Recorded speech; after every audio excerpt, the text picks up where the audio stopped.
ॐ भूर्भुवः स्वाहा तत्सवितुर्वरेण्यं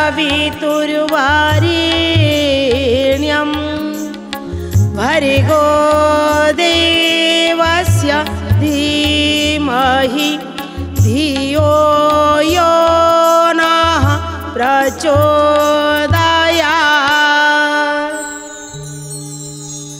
नमस्कार दर्शक बंधु, प्रार्थना लाइव रो भिन्न स्वादर शिक्षाभित्तिक जुगोपयोगी नूतन कार्यक्रम प्रज्ञा पुराणर पवित्र अगणा को आपण मानकर दिव्य चेतना को सुस्वागत। दर्शक बंधु, आज आम शुणा पितृपुरुष दुखी हुअन्ति काहे। आज्ञा पितृपुरुष संतान मान कर्म दोष को दुखित होती माने तुम कहवा कथा जो संतान मानकर किछि भूल कर्म हेले से पितृपुरुष दुखी या तो कह। दर्शक बंधु, ये रहा सुमन भाई कथा जे पितृपुरुष छाड़ी जाइथिबा जो संतान माने जदि किछि भूल करिथांती, जदि किछि एमिति कर्म करिथांती तो सेथिपई पितृपुरुष दुखी हुअन्ति। किंतु दर्शक बंधु, गोटे स्वतंत्र कथा अछि। पितृदोष केतबळे लागे, पितृपुरुष केतबळे आम पई दुख अनुभव करंती, से कथा निश्चित रूपे आमे शुणिबा। ता पूर्वरु आसंतु आमे भी टिके ए प्रज्ञा पुराण रे निजको शामिल करिबा। प्रज्ञा पुराण कथा समाजर व्यवस्था, समाजर व्यवस्था मानव जीवन पाई शांतिर वार्ता। शांतिर वार्ता, शांतिर वार्ता हे विश्व परिवार रे गृहस्थ दायित्व रे, गृहस्थ दायित्व रे मानव भितरे दिव्य ज्ञान दिए रे, दिव्य ज्ञान दिए रे, दिव्य ज्ञान दिए रे। एही मानव जेबे, एही मानव जेबे महामानव हेबे, महामानव हेबे। प्रति घरे राम कृष्ण जन्म नेबे, जन्म नेबे, जन्म नेबे, से जन्म नेबे। दर्शक बंधु, आज धौम्य ऋषि जितेबाला सद्गृहस्थ को बुझाऊँ कहते तुमको बापा माँ ये दुनिया को आणिले, तुम्हें आसी सारा परे प्रथम ऋण सुझिवा दरकार। से प्रथम ऋण हूँ तुम पितृ ऋण। जो पितृमातृ ऋण सुझिवाई हेले कौन तुमको करिया पड़े। जदि आमे आजिकल समस्ते कहते आमे दुई किंतु आमर एक कहले जदि गोटाई संतान जन्म हैला तार जदि संतान संतति नहला सी जदि विवाह न कला ताले पितृपुरुष पानी पांतिनी बोली दुखी हो।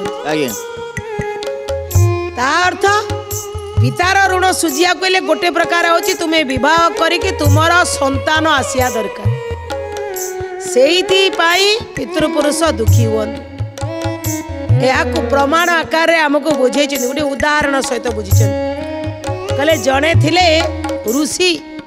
तांको ना होची जरत्कारु। जरत्कारु होचंदी तांको बापा मकर सी गोटाई मात्र संतान। बापा जेमिति तपस्वी थिले ये जरत्कारु आसीगला परे महान तपस्वी गले। संसार बंधन रु निजको दूरे रखिले। दिने सी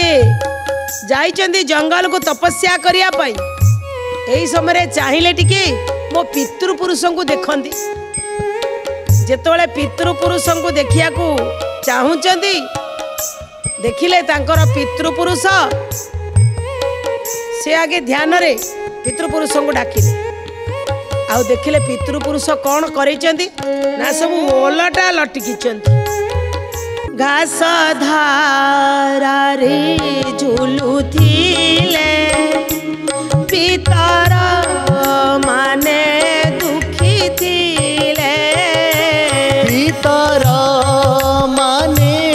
दुखी थिले पितर माने दुखी थिले कौनसी संतान नथिले से माने कष्ट पाउथिले से माने कष्ट पाउथिले से माने कष्ट पाउथिले जेतबले देखिले जरत्कारु घासर माने तृणरे तांको पितृपुरुष सब तळकु मुंड करी सब झुलुचंती आज्ञा घास तो छोटिया छोटिया ता धरे झुलुचंती माने से गडा मनुष्य भलिया अछंती आज्ञा जे आम भलिया मोटा मोटा शरीर अछि जे झुली परिबेनी माने चाली जाइछंती ना से पितर हे जाइछंती ना से देखुचंती ना छाई की से माने झुलुचंती देखि सारिला परे जरत्कारंकर मन दुख होला अरे तुमे माने दुखी कोन पाई ना तुमे बाहलनी संतान आसिलानी सेथि पाई ये नरक जंत्रणा में एठी भोगुचु जदि आमको सुखी करैबा को चाहो ताले तुमको विवाह करिया को पड़िबो जरत्कारु बड़ हैरान रे पड़ी गले कहले अरे मु जने तपस्वी आओ मते विवाह करिवा सेमति की अछि ठीक अछि मते एमिति विवाह करिवा दरकार जिए मो ना सहित जहा नार मेल खाउथिबो सेमिति किए जदि अछि मु ताको विवाह करी कथा दउची विवाह करी संतान उत्पन्न करिवा पाई मु चेष्टा करबी तुम मानकु सुख दवा पाई कहि करी जई पहुंचिले नागराजा वासुकी पाखरे काहे की ना नागराजा वासुकी गोटे भौणी थिला से भौणी जहाँ ना हूँ जी हूँ मनसा देवी किंतु तांकर आउ गोटे ना हूँ जरत्कारु हैला माने से मनसा देवी को ना गोटे ना जरत्कारु तेणु ऋषि जाई तांको पाखरे पहुँचिले नागराजा पाखरे पहुँची कहले जे तुमे तुमर भौणी को मते विवाह कर दर्शक बंधु ये नागराजा भौणी मनसा देवी को जरत्कारु विवाह कले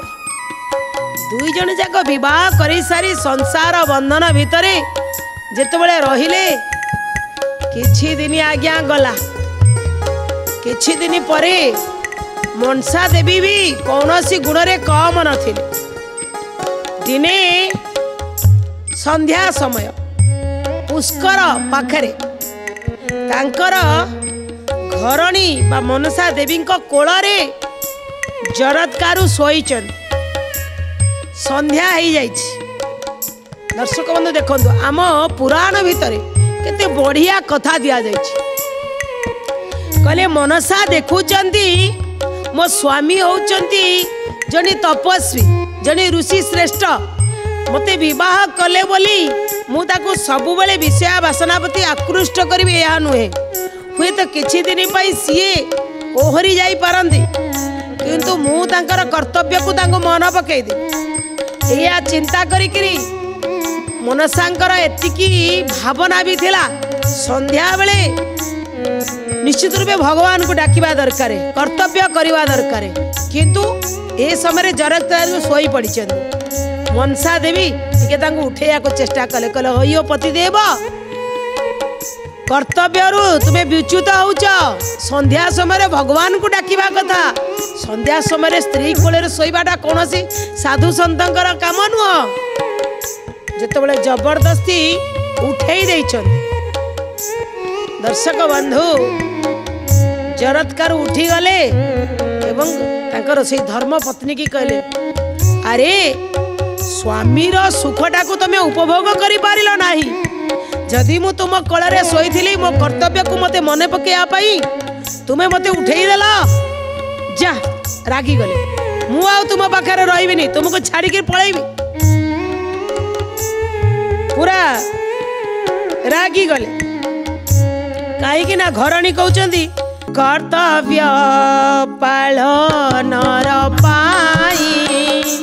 निद्रा भंग करिबी मुई निद्रा भंग करिबी मुई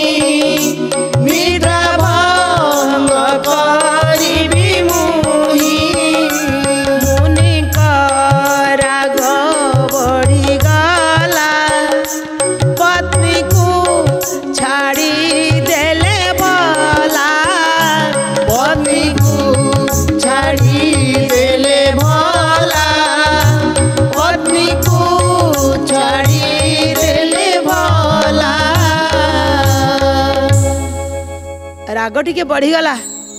मुनि कहले जदि माने गोटे नारी केबे चाहिमनी मो स्वामी बाहर को जाऊ, किंतु तुमे नारी जी कहल जे मो पाखरु पळेई जाऊ, जे उठिकरी भगवान का सेवा करू, जदि सेवा करिया गली तुमको छाड़ी के पळेइबी। ए समय रे मनसा तांको गोड़ धरिचंदी, कौन कहिचंदी? दर्शक बंधु, जेतबळे स्वामी रागी जाइचंदी मु छाड़ी की तुमको पळेइबी, स्त्री एठी गोड़ हाथ धरिले, कहले जदि मु कर्तव्य मन पकेदिली से कर्तव्यर माने नुह जे तुमे मते छाड़ी की पळेओ, किंतु जानिच मु गर्भवती अछि, मो अंतसत्व अछि। आउ गर्भवती थिवा स्त्री की केही कोन छाड़ी करी पळेई जाए, किंतु आउ जरतकारु फेरिया पई चाहुनाती। अंतसत्व आछ तो मोर एतिकी दरकार थिला, मोर दरकार थिला मो औरसरु गोटे संतान जन्म हो, मु आशीर्वाद दउछि। भक्त हब, श्रेष्ठ हब, विचारता भितर रहिब, मो पितृपुरुषों को उद्धार करिवो, नाटी आस्तिक दब। अच्छा अच्छा, आस्तिक ऋषि जी, आस्तिक ऋषि, हाँ नाटी आस्तिक दब। आशीर्वाद देई देई करी आज्ञा स्वामी चली गले। एई नागराजा वासुकींकर तांकर जो भौणी थिले गोटे संतान को जन्म देले, ना देले आस्तिक। जेतबळे आज्ञा स्वामी कहि देई करी जाइथिले सेही कथा को मन पकेई करी नागराजा वासुकी की कहउचंती मनसा देवी, कौन कहउचंती? मो स्वामी कही थिले मोर जो संतान टिए जन्म हो ता ना को आस्तिक दवा पे मो स्वामी कही थिले, कौन कहउचंती? बुद्धिमान ओ भक्त हेबा आस्तिक नाम रखिथिबा, आस्तिक नाम रखिथिबा, आस्तिक नाम रखिथिबा। तपस्या करिबाकु गले पुत्र भी तपसी होइले, पुत्र भी तपसी होइले, पुत्र भी तपसी होइले। दर्शक बंधु, जेतबळे जन्म ही गले आउ मामू कौन ना दबा पाई कहिले, सेही समय रे कही दउछन्ती मो स्वामी जो नाडा देइथिले आस्तिक ता ना आस्तिक ही दियब। आस्तिक दियाई साला पर धीरे धीरे धीरे धीरे आस्तिक बड़ले, परम बुद्धिमान। माँ जेमिति भगवान शिव को पूजा करुले, पुओ भी सेमिति पूजा करने को लगे, एते तपस्वी श्रेष्ठ हो गले। दर्शक बंधु, दिने समय आसिला जन्म जेय जी राजा परीक्षितंकर पुत्र थिले, से सर्प मेध यज्ञ करुचंदी। नागराजा वासुकी होचंदी मामू, आ माँ मनसा देवी होचंदी नाग भौणी मो माँ। से समय आस्तिक कौन कले? नागराजा वासुकी जेतबळे देखुचंती जे ऑटोमेटिक दर्शक बंधु कौन हब ना भगवान जानी था। नागराजा वासुकी देखुचंती तांको गोड़ हाथ थरिवा को लागिलाई। भौणी मनसा को डाकिले, कहले आइलु। अरे सी परीक्षितर पुओ जन्मजय जी सर्पमेध यज्ञ करुचंती, सबु सर्प को गोटे गोटे डाकी डाकी करी माने सबु सर्प को तांको यज्ञ रे पकई करी पूरा भस्मीभूत कर दउचंती। कौन मो पाली पड़िला कि कौन मो देह हाथ शिथिल होइकी आसिलानी? मते लागुची बोधे से यज्ञ रे मु जाई पड़िबी, मु भी बोधे मरी जीवी, सर्पकूल ध्वंस पाई जीव। तू पूरा कहूलु तो पुओ बुद्धिमान, तो तू कहना आमको बंचिया पाई किछि करू। मु तो सेइथि पाई विवाह करिथिली तते जरतकारु को कि सीए जेंदी बुद्धिमान आ मते निर्देश मिलिथिला ता पुत्र आम नागकुल को रक्षा करिवो, सेइथि पाई मु तते विवाह करिथिली। आजी मनसा देवी पुओ को कहले, पापा मामू को रक्षा करिया दायित्व है ना तुमर, नागवंश को रक्षा करिया दायित्व है तुमर। सबु नाग सरी आसिलेनी। कहले माँ नाग माने काहे की जाई कि सेइतरे पडुचंती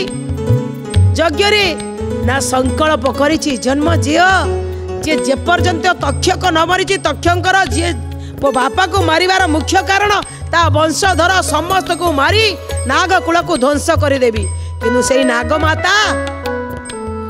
कद्रु मध्य ताको पिला मान को अभिशाप देथिले जा सब जन्मांजयर यज्ञ रे मरिवो मो कथा मानि न माने तेणु बर्तमान कौन करा जीवो चिंता करिकिरी जाई आस्तिक पहुंची गले जन्मजयंकर यज्ञ स्थल पहुंची गला पर जन्मजय भारी मुनि ऋषि मान को भारी भल पाती ब्राह्मण गोसाई मान को भारी सम्मान दियंती देखिले गोटे छोटिया ब्राह्मणत्व आसीचंती भारी प्रसन्न चित्त देखा जाउचंती ना शुणी भल बुद्धिमान भक्त कहले जहा मागिब मोर आज यज्ञ सरी सरी आसुची मोर पूर्णाहुति हम सबू सर्प को मु मारिदेवी एबे तक्षक आसीबो तापरे मु सारिबी तक्षक जीवा जीवा होउचंती एपटे सबू पंडित माने कहउचंती आज्ञा सबू मरी गलेनी मुख्य बा तक्षक आसीनी ना जेमिति जा हो तक्षक को आण किंतु सेठी अटकई देकरी एपटे तक्षक काले मरी जीवे कही एठी आस्तिक कहउचंती अपेक्षा कर अरे मु आगे मागी सारे मते जो कहिले किछि दबा पाई तो मु जहा मागी से दब कहले देवी किंतु एपटे पुरोहित कहउचंती आज्ञा पछरे दब जदि सेपटे दबा नबा काम होपटे डेरी हो तक्षक आसबनी आपण कहतु ना आम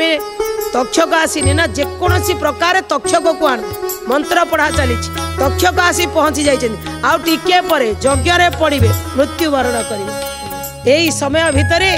देखीदे तक्षक आसला जन्म जे कले एबे तो लास्ट आउ कौन पूर्णाहुति हम ए पूर्णाहुति पूर्व ब्राह्मण को जी ब्राह्मण बसी आसे आगे दक्षिणाटा दे आज्ञा मागिल कि दक्षिणा मागिब माग जहाँ मागिब आज देवी ना सतरे कले सतरे मु आज यज्ञ करुच्ची यज्ञर पूर्णाहुति ब्राह्मण को संतुष्ट करेनि दर्शक बंधु अनेक समय ब्राह्मण संतुष्ट नहले भी यज्ञ हुए से मागिदेले मागिले एमिति जन्मजय को कहले जे मोर कथा रख ये जो नाग कूलर ध्वंस करुच ये यज्ञ को एबे एखिना बंद कर कहले ये केमितिया तुम्हें बर मागिल ये केमितिया दक्षिणा मागिल कहले हाँ मो दक्षिणा होची यज्ञ आज बंद हम नागकूल केमती ध्वंस करदेव से माने पूरा मो माँ मो मामू पाखे मो मामू मते लालन पालन करी बड़ करी चेवन ऋषि द्वारा मु वेद पढ़ी तापरे भी मु कौन चाहिए नागकूल ध्वंस हो जाऊ बैरी मनोवृत्ति रखनी जाओ बंद कर दियो सांगे सांगे अन्य ब्राह्मण माने कहले आगे ब्राह्मण को दक्षिणा दियो सेठी यज्ञ बंद हो गला से सर्पमेध यज्ञ से बंद है आउ तक्षक मरिले नाही कि नागराजा बासुकी मरिले नाही नागकूल रक्षा पाइल जेतबले नागकूल रक्षा पाईगला नाग माने पूरा खुशी रे गदगद हो गले कहले ए आस्तिक मुनि अरे तमे केते महान आम नागकूल बंचै थवार आज जहा मागिबो आमे दबु आज जहा तुमे मागो सेई दिन दर्शक बंधु थिला नाग पंचमी ओ नाग पंचमी दिन ए घटनाटा घटिथिला तेणु जेतबले जहा मागिबो दबु कहले तुमे जो माने मोर नाम धरिबे हैला दर्शक बंधु केते सुंदर कथा कहले जेतबले आस्तिक मुनि कहउचंती जो माने मोर नाम धरिबे ओं श्री आस्तिक मुनये नमः तुमे तांकु दंशन करिबो नाही सीधे साप कथा पड़िले समस्त कथा आस्तिक हाँ कहले आस्तिक मुनि की धरी थिबा तांको ना जो माने धरी थिबे जदि तुमे तांको बद्ध कल तुमर शरीर 100 खंड हो जिवो सबु नागराजा कहले नागराजा ठार जिते नाग माने थिले सबु राजी हो गले आज्ञा आमे आपणक कथारे राजी आज ठारू सत हैला जो माने आस्तिक मुनिकर नाम धरी ओं श्री आस्तिक मुनये नम कहिबे तांकु नाग दंशन करि परिबो नाही से दिन ठार आज्ञा रही गला से आस्तिक मुनि आसिला परे जरत्कारंकर जो पितृपुरुष थिले समस्ते उद्धार पाई गले एठी कुहा गला पितृपुरुष को उद्धार करिया पई पूत नामक नरकर उद्धार करिया पई कूलरे आमे संतान जन्म करबा दरकार दर्शक बंधु कथाटी निश्चय आपण मानक मन को छुईथिबो आजिर कथा को आमे एठी रखिबा विदाय नबा पूर्व आसंत भगवान कर नाम दैवार संकीर्तन करिबा प्रज्ञा नारायण नारायण प्रज्ञा नारायण नारायण नारायण प्रज्ञा नारायण नारायण नारायण प्रज्ञा नारायण नारायण नारायण प्रज्ञा नारायण भवतारायण प्रज्ञा नारायण भवतारायण श्रीमन्नारायण नारायण नारायण श्रीमन्नारायण नारायण नारायण श्रीमन्नारायण नारायण नारायण श्रीमन्नारायण नारायण नारायण। दर्शक बंधु ये गोटे सुंदर कथा मन रखिया दायित्व को सीमाबद्ध करी रखिकी शक्ति और सामर्थ्य को उन्नत करिवार क्रम सब बड़े अनुकरणीय होता है। आमर जो दायित्व अच्छी आमे खाली दायित्व तुले थांदी दायित्व सहित आमर शक्ति आमर सामर्थ्य को टिके उन्नत करिवार क्रम को आमे ताकू अनुकरण करिवा जेमिति आज जरत्कारु अनुकरण करी तांकर पुत्र आस्तिक को आनिले जी आज समस्त उदाहरण पलटि जाइछन। दर्शक बंधु